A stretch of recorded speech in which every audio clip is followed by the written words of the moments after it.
If your friend, your former friend Kevin Samuels was here, what do you think he think about the Passport Bro movement? You know, Kev, unfortunately and fortunately, and the reason that I say let me start with the fortunately. I always start with the good versus the bad, right?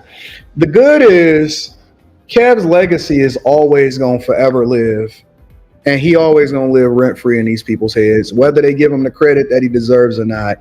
And I'm talking about the women specifically, because the guys give him his credit, right? But the women specifically, whether they give him his credit or not, he actually changed a lot of lives and a lot of perspectives, even for women that's hit the wall, understanding things a little bit differently, and hopefully maybe even changing the dynamic of what happened in their daughters' lives that's coming after them, right? But the unfortunate part is that because Kev actually wanted to see, Kev had this idea, right? And this is the thing that he used to say to some of the guys, right? And he would tell me, and he would go through these ideas. And his thought process was, he basically wanted to take guys, young guys, and then kind of have like these satellite places all over the country in some of the most prominent cities in the United States of America. And to basically have those young guys be mentored by guys that were already successful at businesses and all of that, right? And so his ultimate goal, to an extent, or one of his ultimate goals, was to basically have spaces where young men were mentored and groomed by other men that were successful and actually understood what it meant to really be a man as far as your masculinity and all of that, right? And so when you think about that, and you think that, okay, well, this thing never really came to fruition. But then on top of that, the fact that, a lot of these women were celebrating in his demise, considering that he was literally trying to groom the second part of that equation, right? Because it wasn't just grooming young men. The second part of that equation is that he actually wanted black men and black women to be together. Oh, yeah. That was one of his things. And that wasn't a secret. Like, that's something that he talked about on a regular basis. So if you really start to break that equation apart, and we talked about this, he wanted to groom these young men, and he understood that relationships were transactional, but he didn't want them to be misused.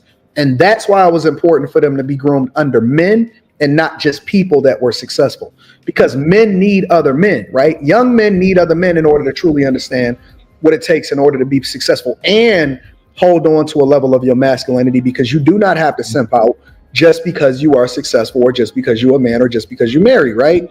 And so he ultimately wanted to pair them together, but he wanted those men to be with good women, not just because you're black, but also because you are a person that were submissive. You understood the purpose. You didn't want to go in and misuse him, but you understood that things were transactional. And so that was his ultimate goal, right? But I think that Kev, it's unfortunate because he never really got to implement some of the stuff that he wanted to implement. But he also believed, because Kev was harder on guys than he was on women. Where would you rank yourself on a scale from 1 to 10? How tall are you? I'm 5'10". 5'10". How much do you weigh? Uh-oh. I weigh about... To what? Depending on the day, between 280 to 285. So you're a fat... Yeah. So you think a 5'10", almost 300-pound dude, how much money you make? Like 400 every 2 weeks. So you make 400 every 2 weeks. So you make 800 a month. You make less than $10,000 a year. Okay. Way harder. In order to be a high value man, you must exercise sexual discipline. Sexual discipline is one of the most critical areas to where men who could be high value have ruined themselves. What does that mean? You got kids everywhere. 1, 2, 3, 4, 5 kids by 4 women. You're not high value. Oh, we're going there tonight. That's why I say people who are music, athletics, or entertainment are not automatically put in a high value category, because their money comes differently, number one, and number two, because so many of them tend to lack sexual discipline. Less than 10% of your time needs to be devoted to dealing with women when you're a single man. You need to be spending 95 98% or more of your time, or 93% or more of your time on your purpose. 7% for women. But see, far too many guys out there be like, man, I wish I could be doing what you do, man. If I was in Atlanta and doing what you do, I'd be cutting and I'd be doing. And that's why you're never going to be nothing, never going to go nowhere. Because how much is enough? I follow him way. He was way before the women. Yes. Oh my God, he was way. Listen, anybody that's ever got a coaching call from Kev, I was interested in marrying her. And what do you do for a living? I'm a musician and an Uber driver. What? I know. Are you serious? Are you trolling me? Ninja, No, what? I'm not. Ninja, what? You're dating. Your enemy is your pocketbook. I know. Don't come here and talk about black women as your man. See? I mean, are you being serious, bro? I am, but the finances is definitely something that I'm working on. No, hell no. A black woman who's dating, you actually came in here to tell me that you dated a black woman who's pursuing 2 dual doctorates. I'm a PhD. And you're a goddamn Uber driver and a musician. you know, like he was when they see me going off, he was cooler online because I'm the same way offline as I am online. But offline, if you got a coaching call, he will chew you out. I can't fix lazy, guys. I cannot fix lazy. Hello, unmute yourself, please. This is about increasing your value. Are you have anything on the topic? Yeah, that's what I was asking. Basically, a financial move that I was getting ready to make. I just wanted to make sure on it. I don't know. Okay, just make it short, please. Okay, I put $20,000 on the side to invest, but I don't know what to invest in. And while I was waiting to figure out what to, Are you working full time? No, I'm not working full time. When's the last time you had a full time job? Before the pandemic. Do you have a college degree? No degree. Who do you live with? I stay by myself. How are you paying rent if you don't have a job? I'm still collecting money from my last job from the pandemic. All right, so I'm talking to a man who ain't had a job in what, 6 months? Yeah, roughly. And you asking me what to do with 20,000 funky dollars? Yep. You can't increase zero. But it's only because he did it in love and he wanted the best for him, right? Mm-hmm. And so I think that as a result of how things are evolving, I think that it has to get worse before it gets better. But he wasn't not in support of passports.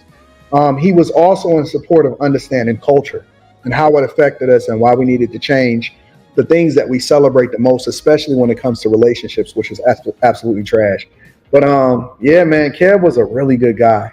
He was. Do you think that Kevin was the last true, or it's going to be a while before women have an armor bearer like Kevin Samuels that will be able to say? Because most of us, you know, Dennis Berlin, myself, we like, hey, we out, we getting past, we ain't dealing with that. We ain't trying to convince you. We saw what you did to Kev.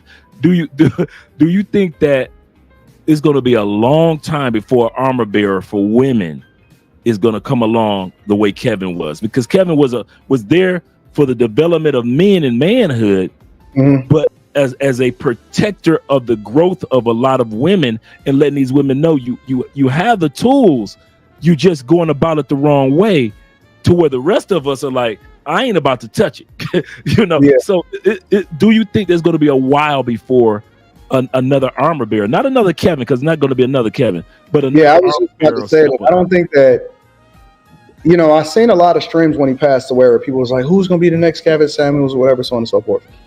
And I disagreed with him because I don't think that there will ever be another Kevin Samuels, which we both agree on that, right? But I think that the armor bearers is or let me revise that. I think that the legacy of Kevin Samuels, even though I think that he was robbed of what he could have become, right, and the impact that he was going to make, I think that he lives in all of us, right, in a way, because the way that you change the dynamics of something. So I'll give you an example. If you look at other cultures, they don't have an armor bearer. True. They don't. Right? It's a cultural norm and it's an expectation for them to be a certain way. And you don't go over to Japan and say, oh, okay, well, who's the person that's setting the standards as far as how it is that they're supposed to do things? They just understand, because on an individual level, and this is why I tell guys all the time, that the best way for you to really do what's best for the culture is to do what's best for yourself first. I could give a fuck how these people look at me. I know how I look at myself. I don't accept that from that person. I don't accept it from that woman. I won't accept it from you either. Somebody else's prejudices and perceptions are not my problem. Fuck that. You got to be selfish before you can be selfless, because you can't help anybody if you pouring out of an empty cup. And so the best way for, I believe, us to, I think Kev did what Kev was supposed to do. But the way that we live our lives and the way that we're supposed to take that legacy is how it is that we implement it on an individual basis. And I don't think that it needs to be an armor bearer. Will there be another armor bearer? Probably, because, you know, you're going to have somebody that replace Magic and Kareem, right? True. And Bird, and, you know, Kobe replaced Jordan, and, you know, LeBron and all of that. So you're always going to have people that's at the forefront that's pushing what's best for the culture. But at the same time, I believe that the lessons that we learn and the way that we actually really push the culture forward, you don't need any one person to do it. We all need to take it and implement it into our own households, our own lives, the standards by which we live. And then that permeates, because we are the ones that determine the culture, because we are the majority. And when we determine how we're going to do it, you have no other choice but to follow, because it's still a man's world. At the end of the day, you can sit here, you can advocate for feminism, you can do whatever you wanted to do, but we determine what the culture is, because it's a reason why they all clamoring for the same type of man.